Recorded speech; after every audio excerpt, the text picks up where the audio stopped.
everyone, welcome back. If it's your first time joining, my name is Ella and I make motherhood and lifestyle content here on YouTube. I am a stay-at-home mom. As of recently, I have just left my job, so adjusting back to domestic life is going to be the new documented content around here. I have definitely been getting back into the swing of things and really enjoying it.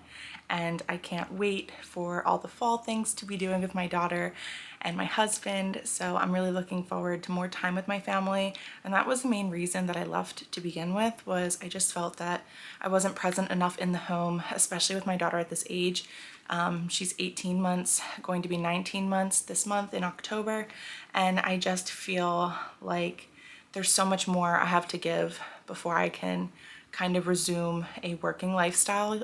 So that was one of the big decisions that I have made, and I'm not regretting that at all. I really enjoyed being home and being a homemaker, you know, taking care of my family the best way that I know how, by supplying a clean home and good healthy meals. And just the attention and, you know, the learning that my daughter's been doing is insane. And being able to be here and watch that is exactly why I wanted to be home in the first place. So I'm really thankful that our lifestyle and our home allows that for me. I know not all families are as lucky, and I'm just really grateful that's something that my family is able to do. As you see of the title of today's video, this video is talking about the new program that's kind of going around right now, and I've done a little bit of research, called 75 Hard. I am very interested in starting this and using this as a reset for my mental health, as this transition from work to home life again is, you know, something that is not to be taken lightly. It's a very big life transition, just as much as transitioning from stay-at-home mom to working mom is. And I think that I need the mental mindset reset that I'm able to provide for my home every day, but I want to be able to do that for myself. And I truly believe that as a mother and a wife and a partner and a daughter and, you know, all of these things that, you know, us mothers are in our life, is the best version of us is given to other people when we're giving ourselves the best version of us. So I need to really take care of myself and be able to find that feeling of self-appreciation that I felt like I really lacked when Avi was first born. And that kind of was what drove me into moving into working again, was I just felt like I would never be capable of the things that I was before I had a baby. And I'm not sure if you can relate to that, but it was one of those things that I felt like, would I ever be able to be in that high up position and run a restaurant like I used to be able to do? Like, am I still capable of that? Do I still have the talent? Do I still have the drive? Do I still have the stamina? And moms have stamina, but that's a whole different type of stamina. And, you know, I think going back to work was a good moment for me to be able to say, like, yes, you can still do anything that you want, but maybe just not at that time. So for me, it was just like the right position at the wrong time, and that's okay. And I'm not looking at that as a failure, and I'm not looking at that as me giving up on something. I really had to take a step back and take my ego out of that decision and just say, this right now is not the right place for me. And I think it was the first time that I've allowed myself to walk away from something that I was so like eggs in one basket about, for lack of better words. And that's something that I find, like, my personality is very much like that. I tend to put every single ounce of me into a decision or an action or anything like that, like whether it be a job transition, whether it be a craft, whether it come down to like organizing my dressers, like it's all or nothing for me. And while that's a great thing, it's also sometimes a curse, because then I never allow myself the grace of not being perfect. Like, so that is really difficult. And I think that me making that decision in this job was the first step of me realizing that not everything is going to be perfect, and that me not being able to complete something is actually okay. So I think that it was super beneficial for me to go back to work and realize, like, that's not where I needed to be. So any moms out there that are struggling with that right now, know that you're not alone, and like, it's okay to step back, because it's just that, it's a step back. It's not failing and it's not quitting. So do what's best for you, do what's best for your family, and be okay with that decision. and don't let anyone tell you anything else. Going back to 75 Hard, I've been watching a lot of YouTube videos, reading a lot of material, and I think that this is the challenge for me. We're coming into fall, we're coming into that cooler weather where being outside is enjoyable and not painful. For those of you who are not familiar with 75 Hard, I did make a little quick jot down list of like the 6 rules, and I'm gonna go over that with you and kind of my plan of attack of what I look to do. If this is something that you have been looking at or being interested in and you just haven't pulled the trigger on it yet, let this be your sign. Let's do it together. Comment in the box below. We will go at this together, and it would be nice to have people to do this alongside of. I'm going to try to talk to my husband to see if he'll do it with me, but it is, you know, it's hard. It's just that, it's hard. So let's get right into the rules.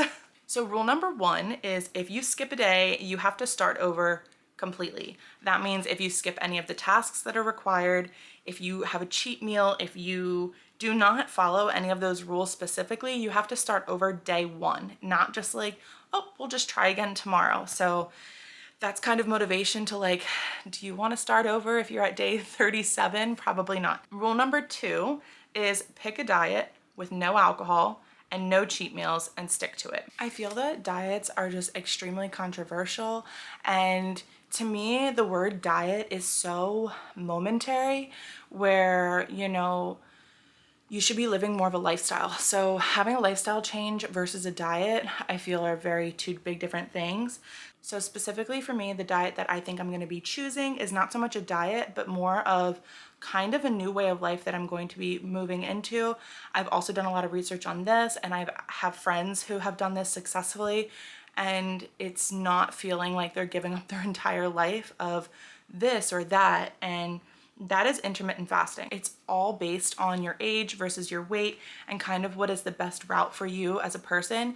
So the intermittent fasting that I'm going to be going with is from 11 a.m. to 7 p.m. You can eat normal. After that is no eating other than water, and I think that you can do black coffee in the morning. So that is the plan for me. I'm also tacking on no sweets. Intermittent fasting normally is that you can kind of eat whatever you want from that time frame. I used to never have a sweet tooth until I met my husband, and then I got pregnant. And sweets have been kind of a common thing that we really enjoy late night, and that's part of the problem.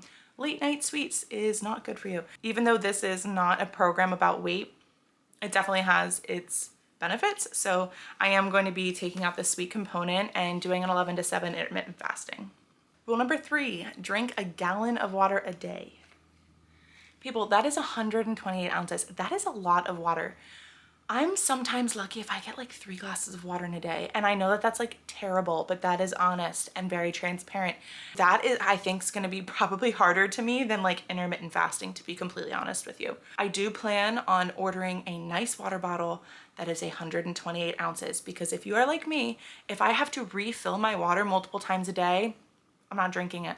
I don't know why that is. It's just, I think like a head thing for me. Like once it's finished, I'm like, okay, I'm done. I did have this large water bottle that I believe was 128 ounces when I was pregnant, and I was able to drink that every single day, like no problem, didn't even feel it, felt like nothing. I plan to place my order today on Amazon for that. This is the one that I had when I was pregnant with my daughter, and it was perfect. Rule number 4, complete not 1, but 2 workouts a day. Not only 2 workouts a day, 45 minutes each, and they must be outside regardless of the weather. Like I had mentioned, we are moving into fall. So my thing is 75 days, we're getting into chilly season. 45 minutes a day, must be outside regardless of the weather. One of the biggest things that I keep seeing on that is this is hard. So like no conditions are perfect, right? This is a mental thing. This is not a physical, oh, the weather's not nice, work out inside. It is like, no, you're supposed to put your mental limit to the test. And so that is a big ask because we live in the Northeast and it's getting cold in 75 days. It's getting cold in like 15 days. 45 minutes looks like a walk with my daughter in the park and the dog, or, you know, just going outside and going for a run. I haven't gone for a run in a really long time.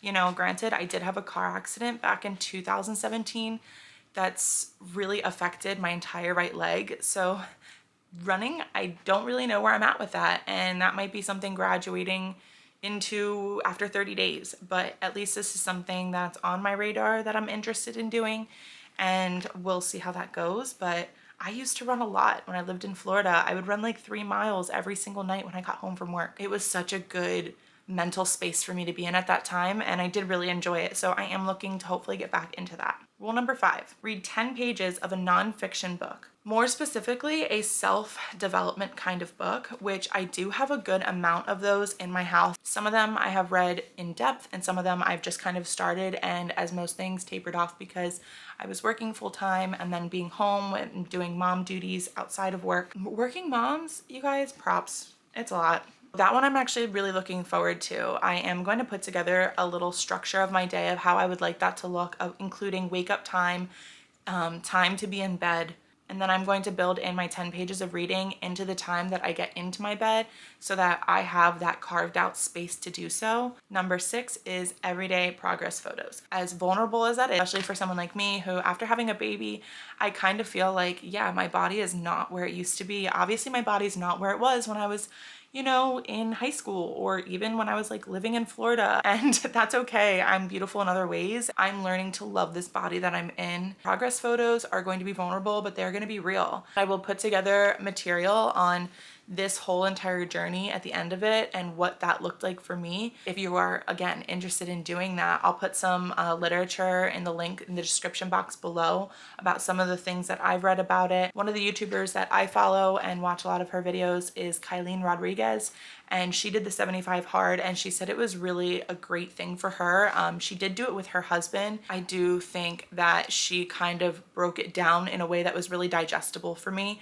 and made me want to look further into it. So thank you to her for that. I will also link her YouTube below. She's a wonderful mom. Definitely go follow her because she's great. That is my plan. And if you have any comments or suggestions for me as I dive into this program, please list them in the comment box below. Make sure to follow me on Instagram. I am gonna start posting some of my more daily progress there, where I don't wanna make every vlog about the 75 hard. I'll mention it here and there in sit down chats. If you don't already follow me on Instagram, my handle is listed right here. If you have done the program yourself, I would love to know how you stayed on track and what that looked like for you. If you're a stay-at-home mom and doing 75 hard, I want to hear from you. If you're a working mom and doing 75 hard, 1, you're a beast. 2nd, I also want to hear from you. I want to know what this looks like. I plan to start it on the next Monday coming up. Today is Wednesday, so I'm kind of allowing myself some time to prep up for that. I'm going to start walking more regularly so it feels a little bit easier to graduate into this program. Wish me luck and stay tuned, and we'll see you soon in the next vlog.